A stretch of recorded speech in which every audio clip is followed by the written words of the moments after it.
Zagreus, son of Zeus, successor of Zeus, heir to the lightning bolt. But born after Zeus had sex with his own daughter and then killed by Zeus's wife Hera when he was a baby, killed by her, having him torn apart and eaten. What the fuck? Yeah, but there's more. Dionysus, son of Zeus, Olympian, god of wine, who when he was angry once punished a man by driving him mad and making him think he's chopping vines when in reality the man was chopping up his wife and kids. Also, Dionysus was born out of Zagreus' heart, the only part that survived Zagreus' dismemberment. What a fun video this is going to be. Let's do this.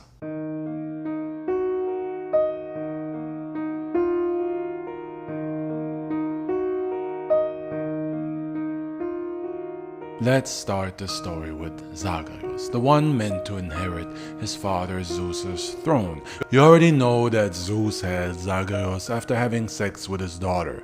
That daughter was Persephone. But don't worry, that's okay, because he originally had Persephone by sticking his thunderbolt into his sister Demeter, which is not that tragic when you consider that Zeus's wife Hera is also his sister. So there Zagreus was, born into a completely normal family, and after Zagreus' sister gave birth to him, Zeus decided that this pinnacle of inbreeding would be his successor, and to show how serious he was about that, he immediately armed baby boy Zagreus with his infamous lightning bolts. Not sure if giving a toddler lightning bolts is good parenting, but hey, we're talking about a father who slept with his daughter. The bar is low. Unsurprisingly, Zeus's actual wife Hera was furious about this. Another illegitimate child, this time with his own daughter, and he makes him his heir over the legitimate male son Ares he had with Hera. Yeah, she was pissed. And the only way Zeus could have made this any worse is if he had named this illegitimate son after Hera, like, I don't know, call him Heracles or something. But he wouldn't do that. Not Zeus. So Hera is fuming right now, and when Hera is mad, babies usually die or at least get crippled, thrown off cliffs, or something. In the case of Zagreus, murder was the case. And Hera did that by taking away his lightning bolts, replacing them with toys, and then while baby Zagreus was playing with these new toys, Hera ordered a group of titans to tear him into pieces and eat the baby boy. What? Zagreus was dead, and the one to discover the crime scene was Athena, who immediately brought the only remaining part of her dead baby brother to her father, Zagreus' heart. To say Zeus was mad would be an understatement. In fact, once he heard that the Titans were responsible for this, Zeus famously said, "I have a very particular set of skills. Skills I have acquired over a very long career. Skills that make me a nightmare for people like you. I will look for you. I will find you. And I will kill you." Zeus blasted the Titans to ashes with his lightning. Not figuratively, literally, he burned the Titans into a crisp down to ashes. And then he had a special punishment for Hera, who obviously thought she had taken care of this illegitimate heir of his. Zeus took Zagreus' heart, turned it into a potion, and gave that potion to another one of his mistresses, who drank it, became pregnant, and so ensured that Zeus's beloved son would be reborn. And that's where Dionysus enters this story.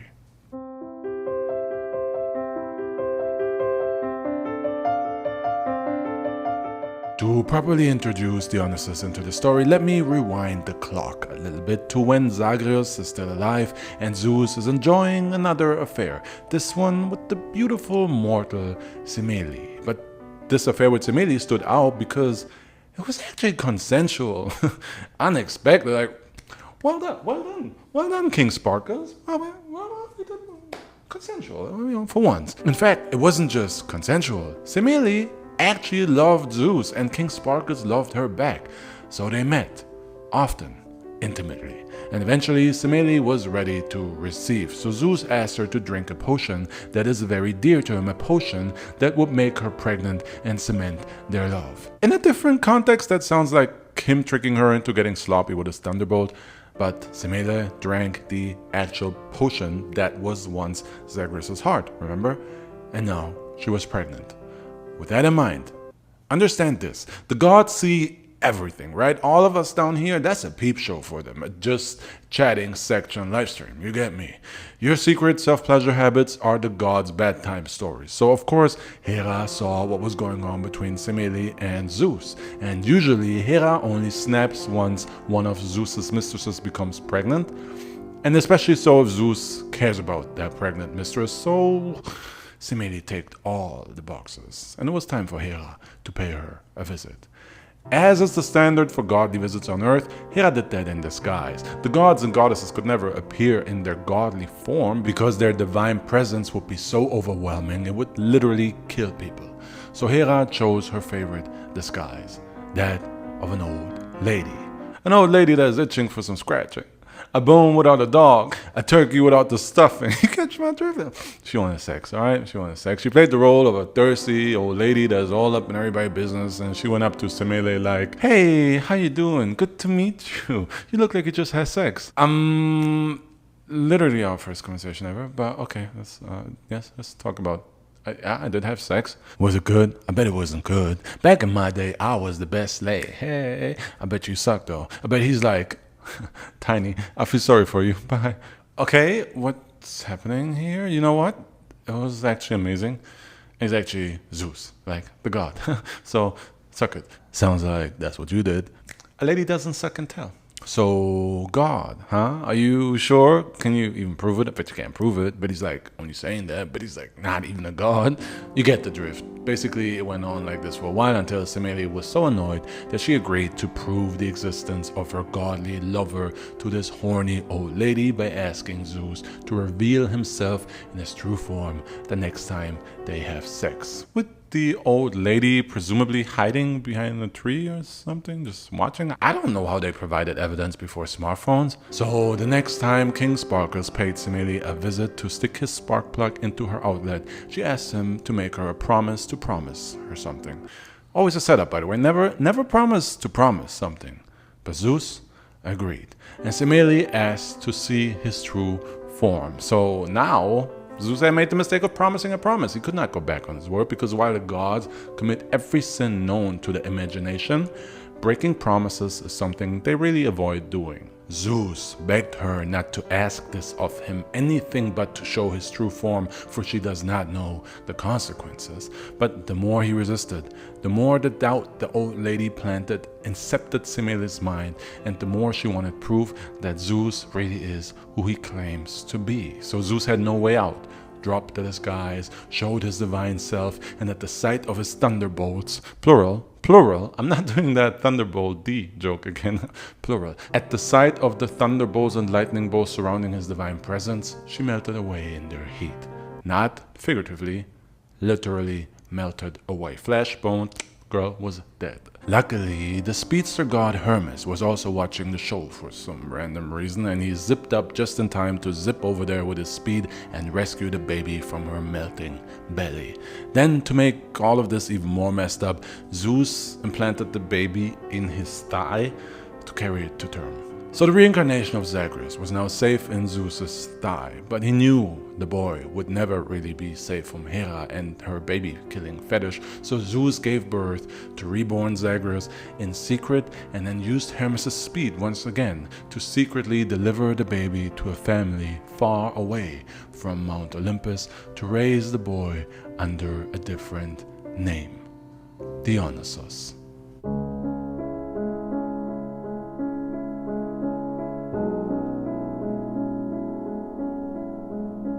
Zagreus was reborn, and now under the name of Dionysus, he was raised outside of Hera's grasp, raised by Semele's sister Ino and her husband Athamas, raised as a girl even, to further fool Hera. Now, here's me thinking though, if you're gonna try to fool her, don't give him to the sister of the woman who gave birth to him. I mean, hey, what do I know? All I'm saying is, It didn't take long for Hera to find out about Dionysus being Zagreus reborn, and it didn't take long to find out where he's hiding. She found the aunt, she found the uncle, she found the family, so Dionysus and his new family were only able to enjoy a couple of years of happy home before Hera arrived, cast a spell of madness on Ino and her husband Athamas, and turned the happy home into a home where parents kill their children and then kill each other.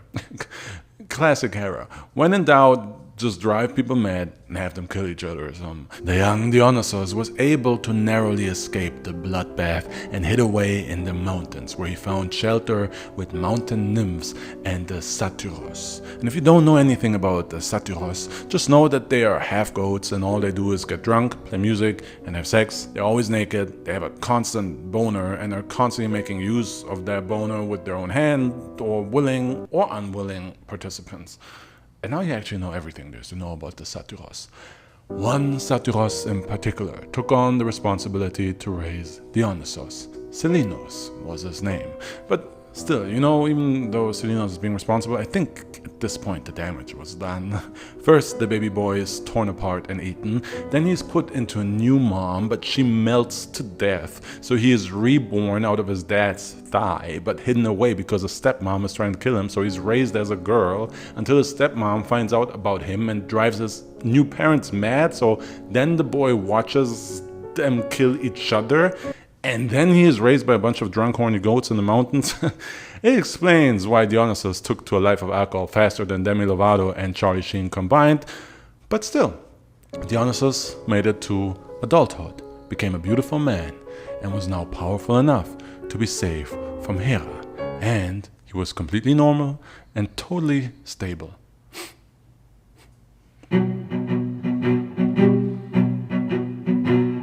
Lycurgus was a king that once killed one of the nymphs that cared for young Dionysus in their mountain home. And Dionysus held a forever grudge against Lycurgus, so when he grew into his powers, he took a page out of Hera's book and drove the king mad, so that Lycurgus hacked apart his own wife and child with an axe, thinking he is cutting vines.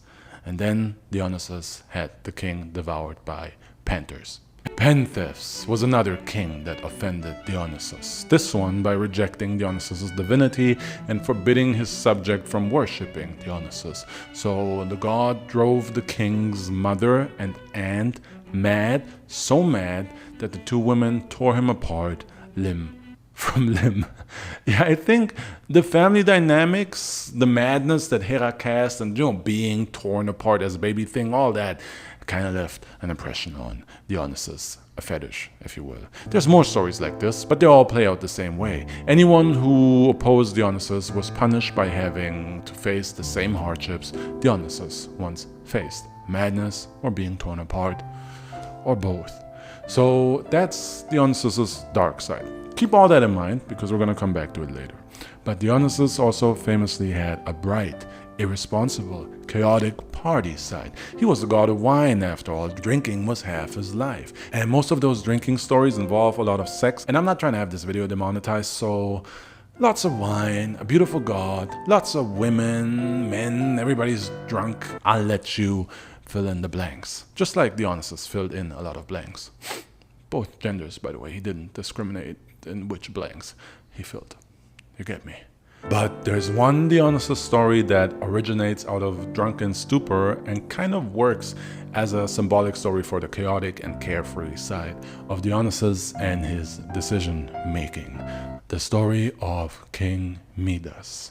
It starts with Dionysus and his mentor and friend Selinos getting absolutely wasted in the forest. They got so drunk that they then got separated, and the drunk goat man Selinos got lost. Dionysus went looking for his friend everywhere but could not find him.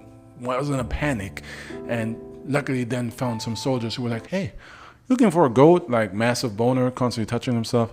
"Yeah, that's my friend. You see him? Yeah, come with us." That joke was not even in the script. I'm gonna leave it. I like it. I don't know what's wrong with him. So they took him to the palace of King Midas, who had not only found Silenus, but also had taken great care of him. And you know when you're hungover and you're still kind of emotional and very quick to love everybody and all that, that was Dionysus right now. He was just like, oh, thank you so much. Like, you're just kind, you're so kind. I'll do anything you want. If you have a wish, just ask. I'll make any wish. Can I throw up over there? He was willing to grant King Midas any wish. And King Midas' wish was simple: to have anything he touches turn into gold. Dionysus was too busy throwing up to really give it much thought, and he was just like, yeah, anything he touches is gold. I enjoy. Immediately, Midas picked up a rock, and it turned into gold. The king was happy. Spent all day turning everything he could find into gold until he got tired and sat down to eat. But when the food touched his teeth, it turned into gold. Midas figured he would probably find a solution for this later and retired to his chambers to have some quality one-on-one time, play with himself a little bit. But when he touched it, it turned into the first golden dildo. That's not true. Power didn't work on himself, but it did work on other people. So after days of starving, Midas' daughter found her father all sad, looking horrible, so she went up to console and hug him, and before Midas could warn her, she turned into gold. Midas was heartbroken, took his golden statue daughter with him, and went to find Dionysus to beg him to release the curse. And since Dionysus never meant to curse Midas, he helped him find the river that, when bathed in, would undo the golden curse and everything it affected. So Midas bathed in the river, and when he emerged from it, his daughter was brought back to life, and her and Midas left behind the kingdom, all the riches, and lived a simple life in the forest. So that's the other side of Dionysus. Not dark, not cold-hearted, not scary, just a chaotic drunk that makes mistakes but has a kind heart. And this is crucial to Dionysus, who more than any other god represents duality. On the one hand, there was absolute cold wrath, darkness, or to put it simply, there was death.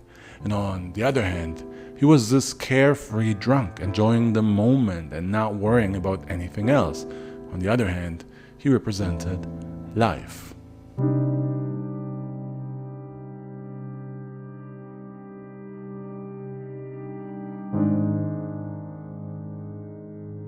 The answer to this duality of Dionysus, to him representing life and death, is on the surface level as obvious as it seems. He is two people, literally. He is Zagreus and Dionysus. He is the boy who died and the boy who was born twice. But as simple as it is on a surface level, it's much more complex than that. So complex that it inspired an entire ancient Greek religion, Orphism. And that all starts with when baby Zagreus was eaten by the Titans and Zeus turned his killers into ash.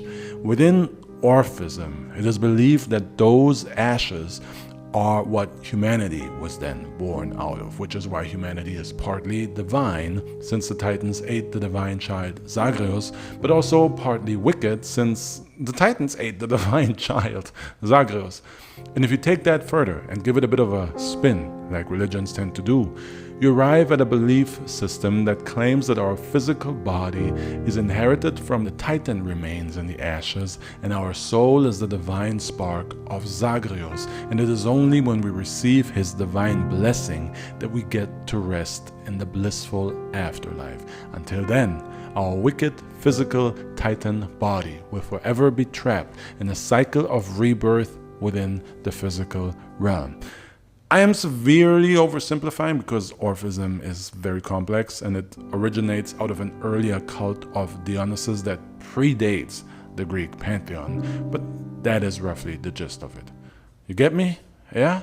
Because this is not getting any less complex from here on out. That's why I got all the childish jokes out the way early, because school's in session now, y'all. Sit down, take notes, and to make all of this easier, from here on out, internalize that Zagreus is basically just an alternate name for Dionysus and vice versa. But I'm gonna go with Dionysus from now on, since that is the more popular name. So, as a deity that was central to a religion that is older than the Greek pantheon we all know, Dionysus is seriously ancient and powerful, which is why he has insane feats within Greek mythology, feats that were simply carried over and integrated into Greek mythology from his older worship. Feats like being reborn, and in one of his tales, Dionysus even travels to the underworld to bring his dead mother Semele back and make her immortal, which is crazy enough, but made even crazier that later he does the same thing to bring back his dead wife too. The details of these stories will blow the scope of this video, but the point is Dionysus brings two people back from the underworld, back to life, to immortality. That should not be possible. The dead are the realm of Hades and Persephone. No one else has any business taking souls from them. But this is where this gets very interesting. Remember how Dionysus was originally born to Zeus and his daughter Persephone? Of course you do. That's still living in your head rent-free for life. Well, there are ancient versions of this story where the Zeus impregnating Persephone is called Zeus Chthonios, which translates to Zeus of the underworld, and that would make him Hades.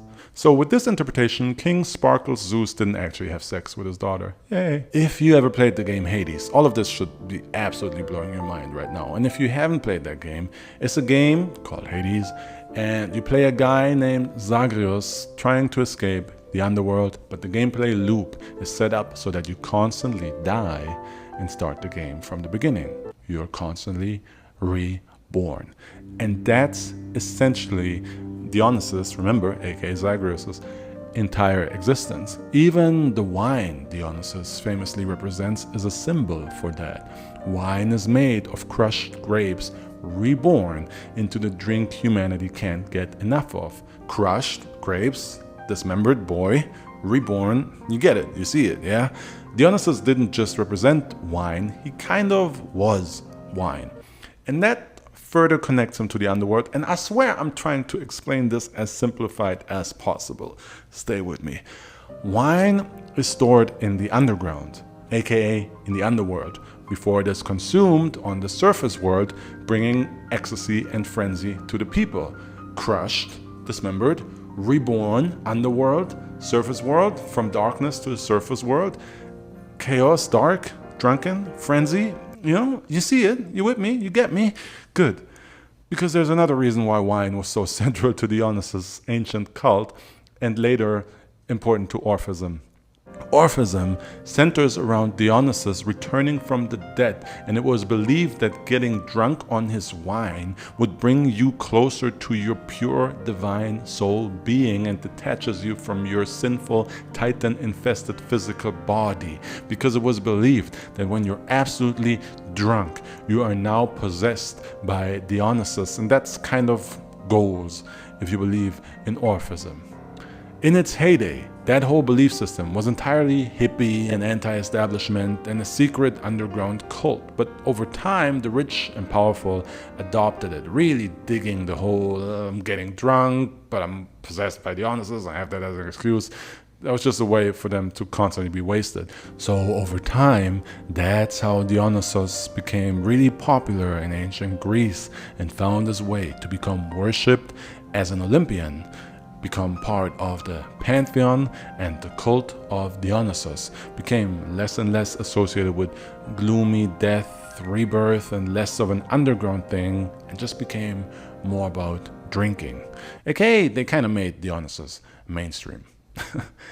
Damn, that was complex. I hope you got it. Also, not enough jokes from a liking there in the end, but it was a lot to explain. And again, I simplified this. There is a lot more to Dionysus than I could possibly convey within this time frame, since he is so ancient, and that's why there are so many versions of him and of every aspect of his birth, his life, his wife, his stories. There's so many versions, they all contradict each other. It's ridiculous. It's a mess, but it makes sense once you understand that really Dionysus is older than Greek mythology itself. Woo-hoo. The intense stare at the end. Did I do too much? Are you sleeping? I'm so sorry. That's the end of the video. That's the end of the video, guys. Now Let's see what topic we're covering next on Keeping Up with the Greek Gods.